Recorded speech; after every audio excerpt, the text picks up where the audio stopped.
So ಉಡುಪಿಗೆ ಕರ್ಕೊಂಡು ಹೋಗ್ತಾ ಇದ್ದೀವಿ. ಅಲ್ಲೇ ಮಾಡಬೇಕು ಅಂತ ಅವರು ಆಸೆ ವ್ಯಕ್ತಪಡಿಸಿದ್ರು. ಅದ್ರ ಪ್ರಕಾರ ನಾವು ಅಲ್ಲೇ ಮಾಡ್ತೀವಿ. ಇಡೀ ಕರ್ನಾಟಕದ ಜನತೆ, ಮೀಡಿಯಾ, ಸಿನಿಮಾ ಇಂಡಸ್ಟ್ರಿ ಎಲ್ಲರಿಗೂ ನಾವು ತುಂಬಾ ಆಭಾರಿಯಾಗಿದ್ದೀವಿ. ಯಾಕಂದ್ರೆ ಇಷ್ಟುವರೆಗೆ ಅವ್ರನ್ನ ಬದುಕಿಸ್ಕೊಂಡ್ ಬಂದಿದ್ದು ಜನರ ಪ್ರೀತಿ, ವಿಶ್ವಾಸ ಮತ್ತೆ ನಿಮ್ಮೆಲ್ಲರ ಆರೈಕೆ. ಆದ್ರೆ ಅವರು ಕಷ್ಟಪಟ್ಟಿಲ್ಲ, ತುಂಬಾ ಸುಖವಾದ ಮರಣ. ಆದ್ರೆ ಏನು ಮಾಡಕ್ಕಾಗಲ್ಲ, ನಾವು ಉಳಿಸ್ಕೊಳಕ್ ಆಗ್ಲಿಲ್ಲ. ಆದ್ರೆ ನನ್ ಮಕ್ಕಳ ಮೇಲೆ, ನನ್ನ ಮೇಲೆ ಸದಾ ನಿಮ್ಗಳ ಆಶೀರ್ವಾದ ಇರ್ಲಿ. ಅವ್ರು ಯಾವತ್ತಿದ್ರು ನಮ್ಮ ಹೃದಯದಲ್ಲಿ ಇದ್ದೇ ಇರ್ತಾರೆ. ಕಲಾವಿದ್ರಿಗೆ ಯಾವತ್ತೂ ಸಾವಿಲ್ಲ. ಅವ್ರು ಯಾವತ್ತೂ ಅದನ್ನ ಹೇಳೋರು. ಅವ್ರ ಮಾತನ್ನೇ ನಾನು ಹೇಳ್ತಾ ಇದ್ದೀನಿ, ಕಲಾವಿದ್ರಿಗೆ ಯಾವತ್ತೂ ಸಾವಿರಲ್ಲ. ತುಂಬಾ ಧನ್ಯವಾದಗಳು ಎಲ್ರು. ಬೆಳಗ್ಗೆಯಿಂದ ನಮಗೋಸ್ಕರ, ಅವರಿಗೋಸ್ಕರ ಇದ್ರಿ. ತುಂಬಾ ಧನ್ಯವಾದಗಳು. ಇದಕ್ಕಿಂತ ಹೆಚ್ಚಿಗೆ ನಮ್ಗೆ ಏನು ಹೇಳಕ್ಕಿಲ್ಲ. ಮೇಡಮ್, ನಾಳೆ ಎಷ್ಟು ವಿಧಿವಿಧಾನಗಳು? ನಾಳೆ ಬೆಳಗ್ಗೆ ಅಂದ್ರೆ ಇವಾಗ ಇಲ್ಲಿಂದ ಹೊರಡ್ತೀವಿ. ಬೆಳಗ್ಗೆ ಮುಟ್ಟಬಹುದು.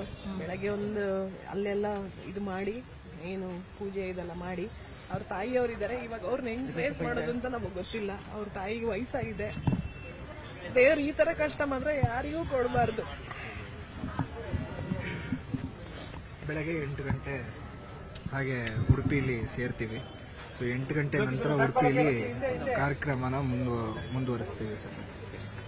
ಬೇರೆ ಎಲ್ರಿಗೂ, ಮೀಡಿಯಾದವರಿಂದ ಹಿಡಿದು everybody for everything. Thank you. ನೀವು ಬನ್ನಿ.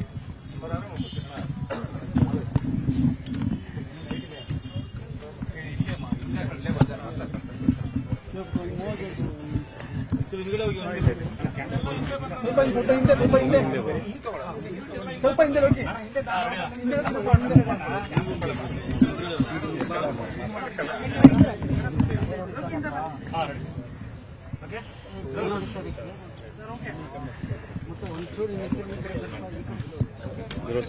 One step right side. Please.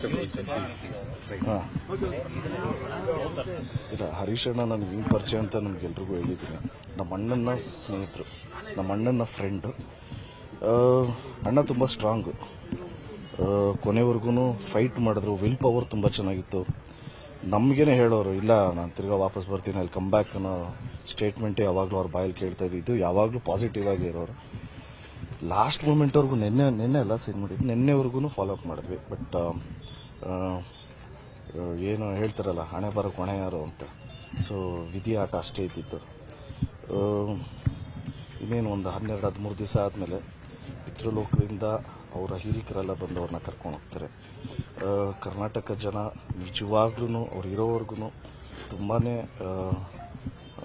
Help ಮಾಡಿದ್ರು ಅಂತಲೇ ಹೇಳ್ಬೋದು. ಯಾಕೆಂದರೆ ಎಲ್ಲ ಕಡೆನೂ ಅವರು ಶೇರ್ ಮಾಡಿದ್ರು. ಎಲ್ಲರದ್ದು ಕಾಂಟ್ರಿಬ್ಯೂಷನ್ ಇತ್ತು. ಎಲ್ಲರಿಗೂ ಅವರು ಗುಣ ಆಗಬೇಕು ಅನ್ನೋದು ಒಂದೇ ಒಂದು ಮನಸ್ಸಲ್ಲಿ ಎಲ್ಲರಿಗೂ ಇದ್ದಿದ್ದು ಅದೇ. ಈ ಶುಡ್ ಕಮ್ ಬ್ಯಾಕ್ ಅನ್ನೋದೇ ಇದ್ದಿದ್ದು. ಅನ್ಫಾರ್ಚುನೇಟ್ಲಿ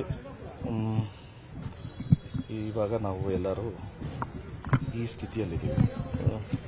ಸೊ ಅವ್ರು ಎಲ್ಲೇ ಇದ್ರೂ, ಯಾವುದೇ ರೂಪದಲ್ಲಿ ಅವ್ರ ಆತ್ಮ ಇದ್ರೂ, ಅವ್ರ ಆತ್ಮಕ್ಕೆ ಶಾಂತಿ ಸಿಗಲಿ, ಅವ್ರ ಮನೆಯವ್ರಿಗೆ, ಕುಟುಂಬದವ್ರಿಗೆಲ್ಲರಿಗೂ ಆ ಭಗವಂತ ಧೈರ್ಯ ಕೊಡಲಿ ಅಂತ ಕೇಳ್ಕೊಬೋದು ಅಷ್ಟೇ. ಅಲ್ಲ, ಜೊತೆಯಾಗಿ ನಿಂತಿದ್ದು ಅಂತ ಹೇಳಿದ್ರೆ ತಪ್ಪಾಗುತ್ತೆ. ನಾವು ಜೊತೆಯಾಗಿ ನಿಂತಿದ್ದು ಅನ್ನೋದಕ್ಕಿಂತ ಇಡೀ ಎಂಟೈರ್ ಕರ್ನಾಟಕ ಜೊತೆಯಾಗಿ ನಿಂತಿತ್ತು. ಎಲ್ಲದಕ್ಕಿಂತ ಅವರ ಅಕ್ಕ ಮತ್ತು ಅವರ ಪತ್ನಿ, ಅವ್ರ ಮಕ್ಕಳು ಅವ್ರ ಜೊತೆಗೆ ಇದ್ದರು. ಫ್ಯಾಮಿಲಿ ಸಪೋರ್ಟ್ ಇತ್ತು. ಫ್ಯಾಮಿಲಿಯಲ್ಲಿ ಎಲ್ಲೂ ಕುಗ್ಲಿಲ್ಲ. ಕೊನೆವರೆಗೂ ಅವರು ಎಲ್ಲರೂ ಹೋರಾಟ ಮಾಡಿದ್ರು. ಸೊ ಎಲ್ಲನೂ ಅವ್ರಿಗೆ ಹೇಳಬೇಕು ನನಗೆ.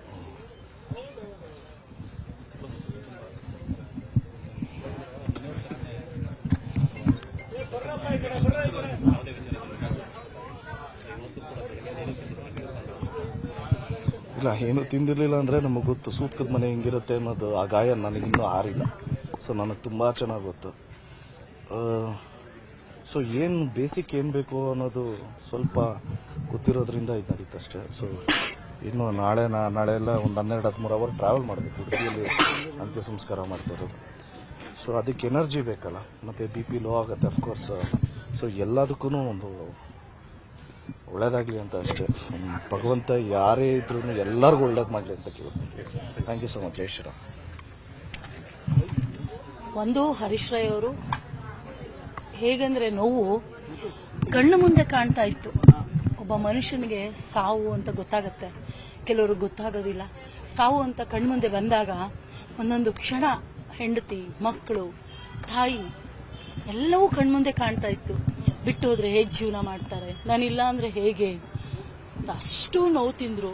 ನಿಜವಾಗ್ಲೂ ನರಕ ರೀ ಆ ನೋವು. ಬಟ್ ಅದಕ್ಕೆ ಫ್ಯಾಮಿಲಿಗೆ ತುಂಬ ಧನ್ಯವಾದ ತಿಳಿಸ್ಬೇಕು.